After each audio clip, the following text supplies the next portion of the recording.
All right, this one's for my managers out there. So, looking at shop capacity. So, shop capacity is something that continually comes up in conversations. One of the first conversations we have when we're working with stores and thinking about really what is that opportunity. So, when we're thinking about shop capacity, I want to break down real quick how you do the simple calculation for really what that opportunity is in your shop and what's the capacity. So, real simple, right? We're going to look at these four things right here. There's four things: bays, days, hours, and ELR. So your effective labor rate.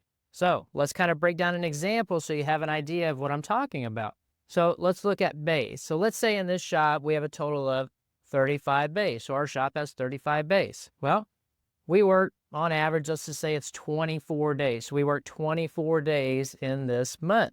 And we work about 8 hours per day. So we have 35 days, we work 24 days, and we have 8 hours in those days to work.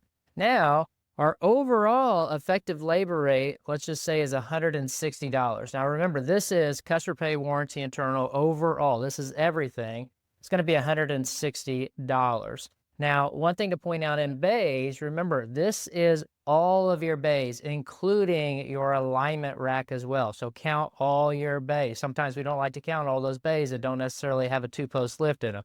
So bays, days, hours, effective labor rate. So now what we would do is we would simply multiply this going down the line. So if we were to multiply this going all the way down, what we're going to find is we have a little over $1 million. It's $1,075,000 and about 200 or so. So $1,075,000 is really our capacity in our shop. Now, what you would do next is you would break down your utilization. You always want to look at your capacity and then your utilization in the shop. Utilization is what are we actually doing?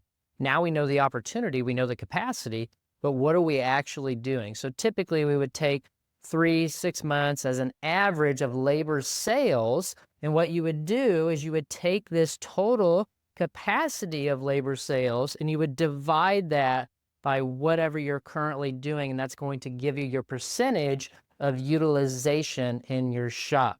And then the goal, of course, would be to increase utilization. So we're only going to do that by doing two different things. One, either I'm going to add technicians, or two, I'm going to increase the performance, which would be those hours per technician.